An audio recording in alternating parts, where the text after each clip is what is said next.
Sveiki visi, su jumis podcastas Vaisingumo šaknys ir Giedrė bei Ieva. Ir šiame epizode kalbėsime apie vitaminus ir papildus planuojantiems nėštumą.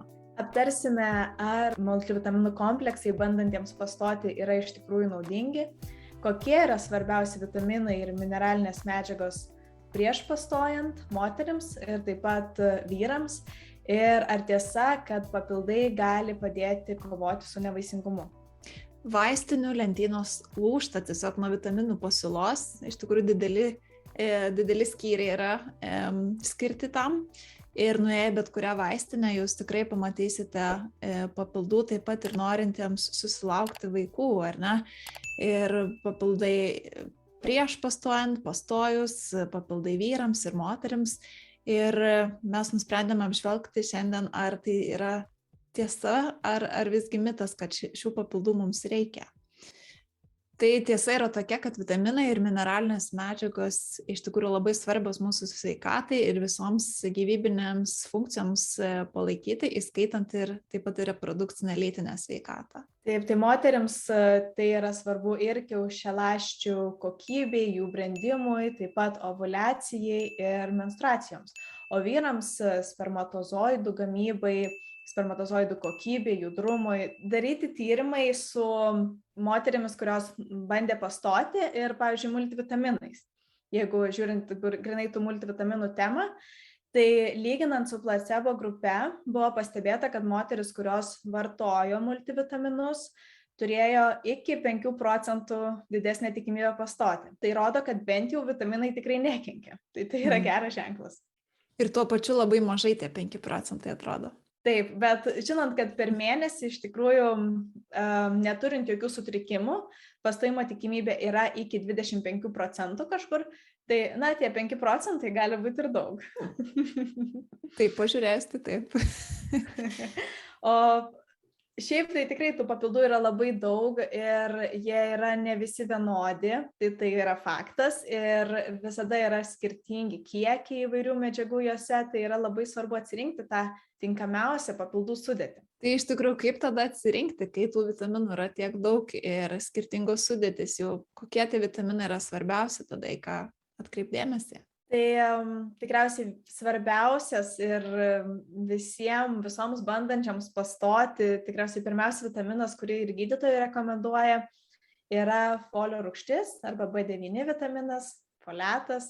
Yra daug pavadinimų šiam vitaminui ir jis yra labiau iš tikrųjų svarbus pačiam vaisiui, embriono vaisiaus vystymuisi nei pačiai moteriai, bet būtent, kad būtų sveikas vaisius, reikia jį pradėti vartoti planuojant pastojimą.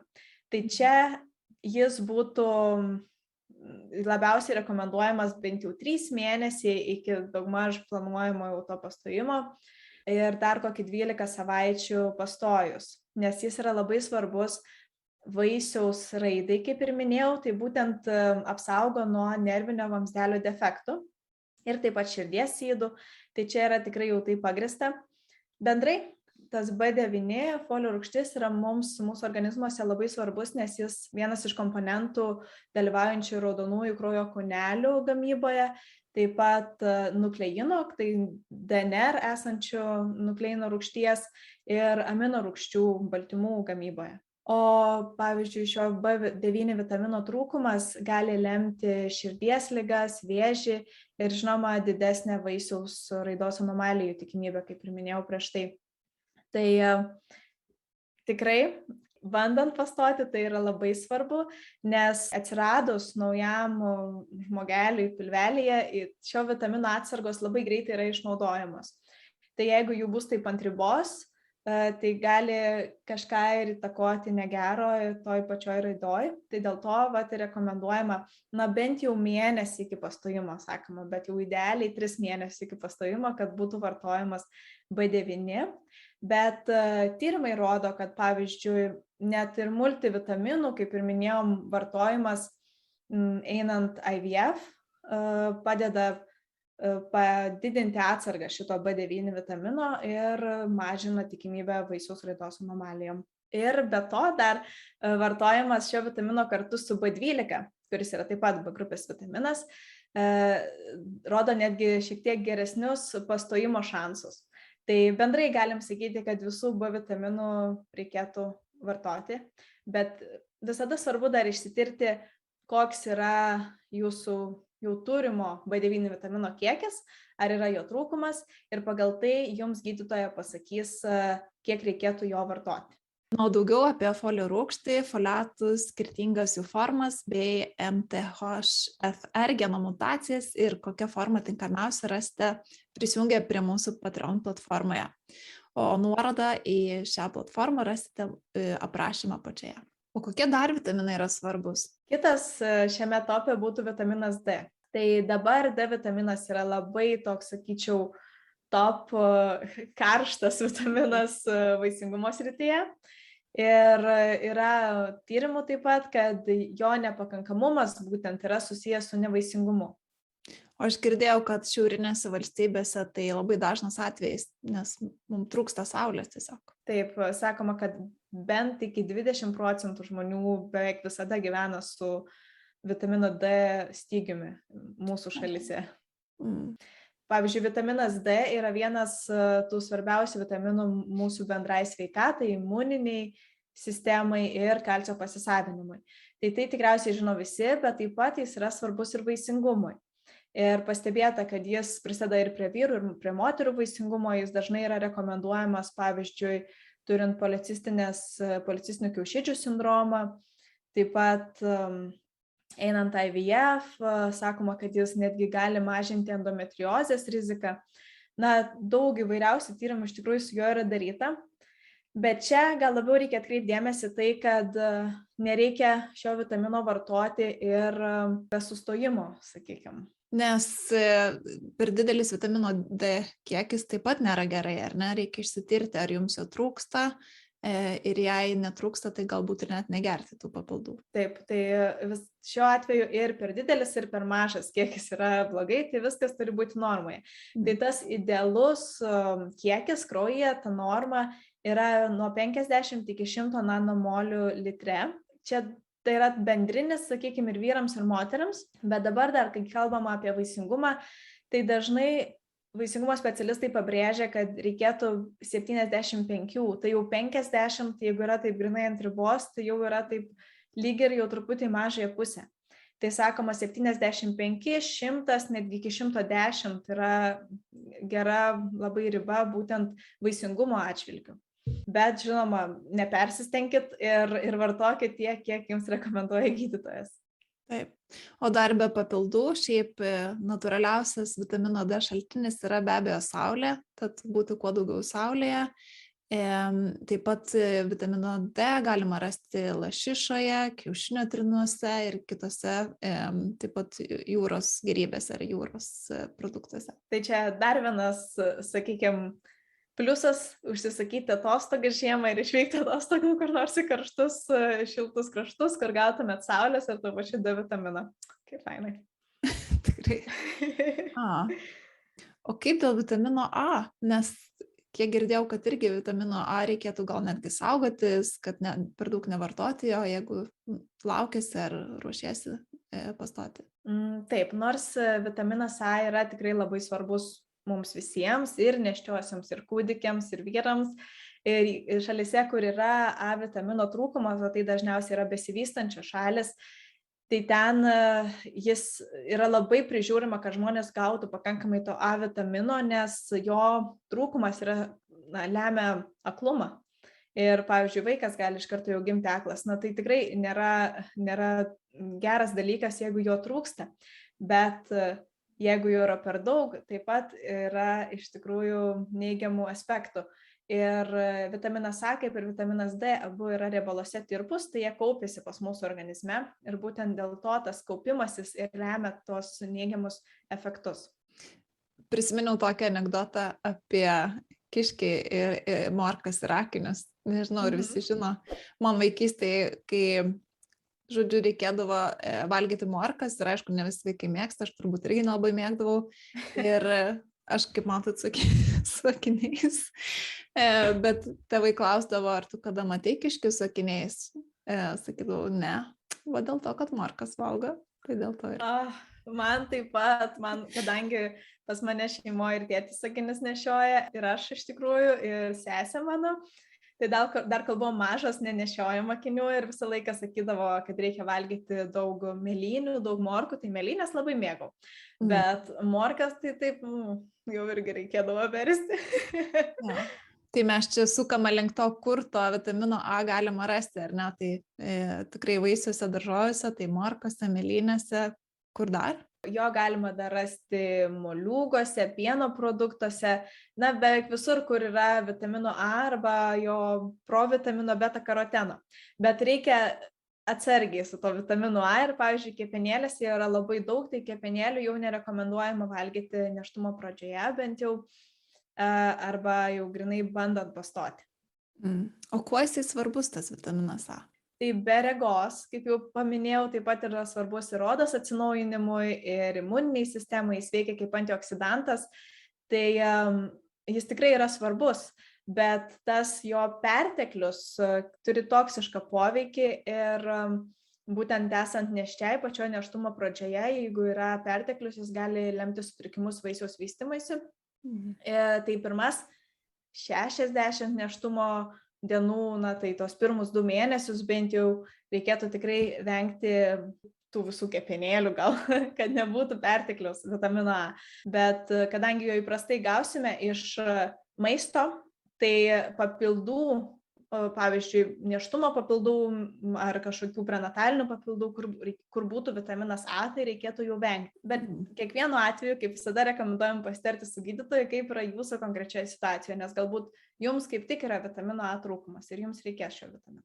Dar esu girdėjusi apie tokį stebuklingą vitaminą, ypač gerą ar kaip naudingą vaisingumui, tai kofermento Q10. Tai galvoju, gal pakalbam apie jį truputėlį ir kuo jis yra naudingas. Ar iš vis naudingas, o gal čia mitas, gal čia dar viena pasaka, kurią mums seka. Taip, kofermentas Q10 būtų prie šitų pačių, sakykime, svarbiausių vaisingumui vitaminų. Jis taip pat dabar susilaukia labai daug dėmesio ir vyrų, ir moterų vaisingumo srityse. Ir sakoma, kad jis padeda netgi pagerinti kiaušidžių atsaką IVF procedūrų metu. Taip pat, žinoma, pavyzdžiui, apie patį šitą vitaminą, kuo jis yra svarbus. Jis nėra kaip tikras vitaminas, jis yra į vitaminą panaši medžiaga ir ji labai yra svarbi energijos gamybai mitochondrijose. O mitochondrijos yra tokios tarsi mažos energijos gamyklėlės ląstelėse. Ir kuo daugiau mitochondrijų yra, tuo daugiau energijos tai ląsteliai reikia jos funkcijoms atlikti. Tai pavyzdžiui, širdies raumens ląstelėje yra apie 5000 mitochondrijų, kas jau yra tikrai daug lyginant su kitom ląstelėm.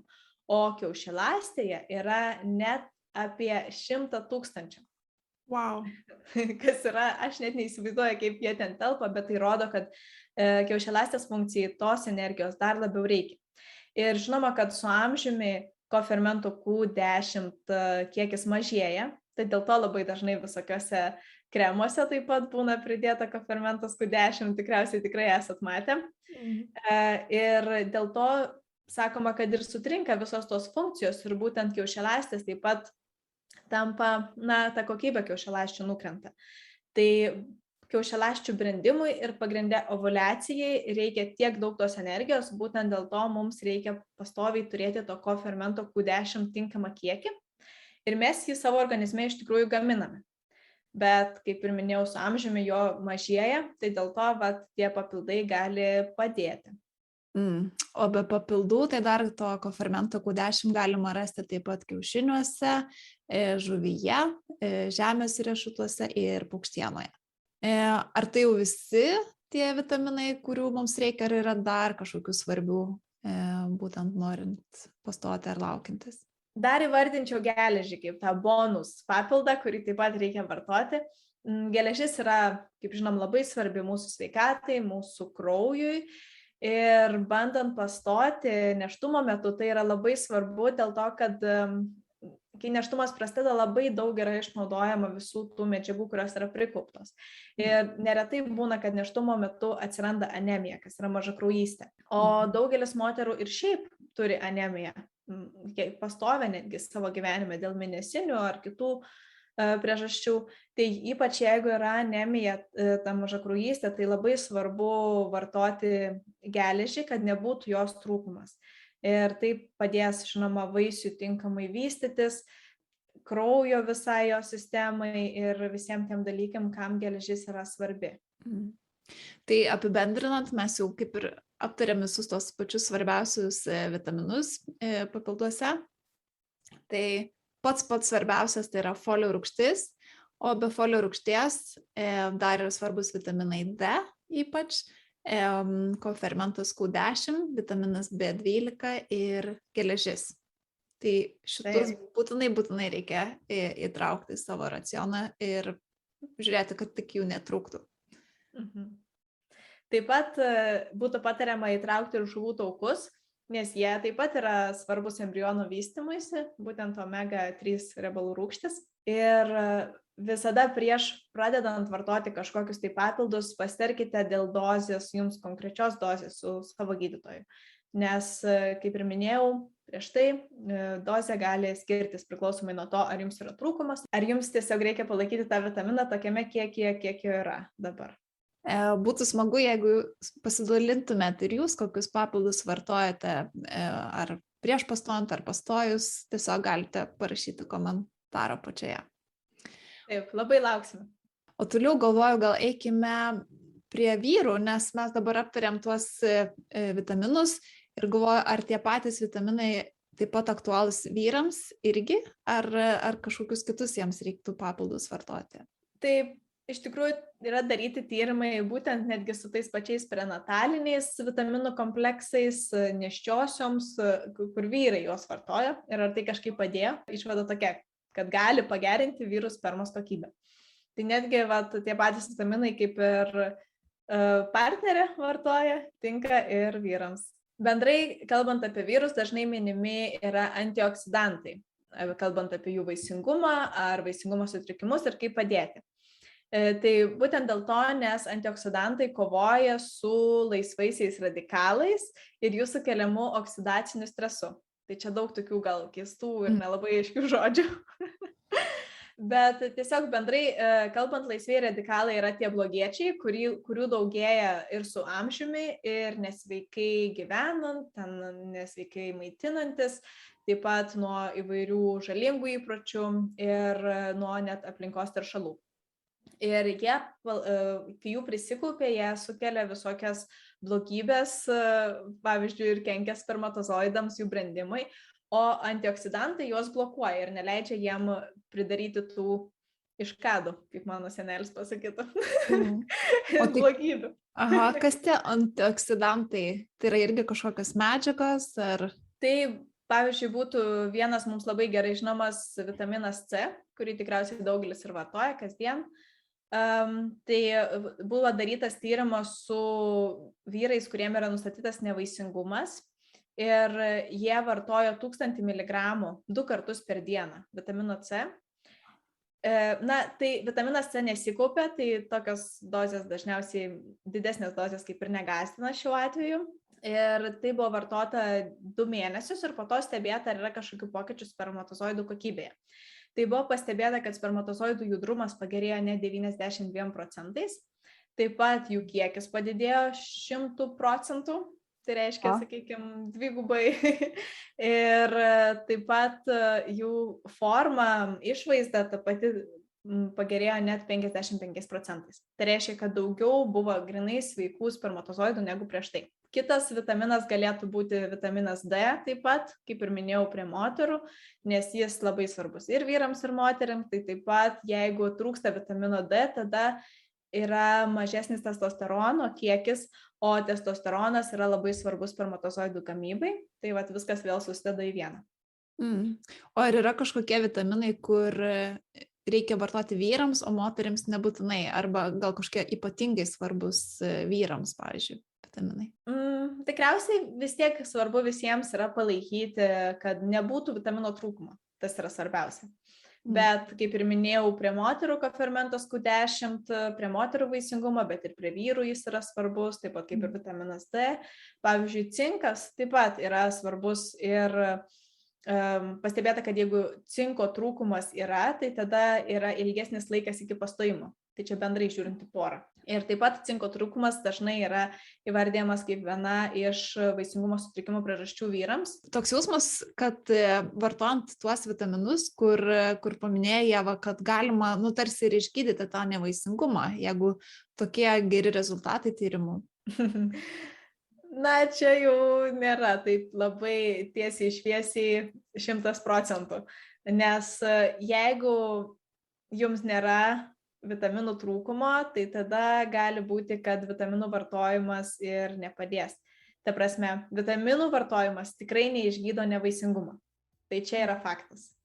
Ypač jeigu jums yra nevaisingumas dėl kažkokių kitų priežasčių, kaip pavyzdžiui, endometriozė, nepraeinami kiaušintakiai, ovuliacijos nebuvimas. Dažniausiai reikia labiau atkreipti dėmesį tą priežastį ir konkrečiai gydyti tą priežastį, nes vien vitaminų vartojimas dėja nevaisingumo neišgydo.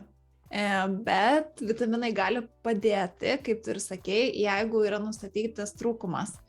Tai turbūt pabaigai galim pasakyti tiek, kad būtina išsitirti, ar jums trūksta kokių nors vitaminų ar netrūksta ir pagal tai žiūrėti, kokių papildų jums reikia arba kokius maisto produktus tiesiog įtraukti į racioną, kad tų maisto medžiagų, vitaminų ir mineralų užtektų. Ir nepamiršti, kad vitaminai nors ir nėra vaistai, tačiau jų dozė yra taip pat labai svarbi ir negalima jų vartoti daugiau vien dėl to, kad norite neva pasiekti geresnių rezultatų. Didesnis vitaminų kiekis geresnių rezultatų neduos. Būtent išsirinkus vitaminus dar reikėtų dėl tos dozės, kaip ir Giedrė minėjo, tiesiog pasitarti su jūsų gydytoju. Na ir tuo epizodą čia ir užbaigsime. Ačiū, kad žiūrėjote ir iki kitų susitikimų. O jeigu norėsite dar truputį daugiau apie kai kuriuos iš šių vitaminų, taip pat yra informacijos pas mus Vaisingumo šaknys Instagram arba Facebook profiliuose. Iki kitų kartų. Iki.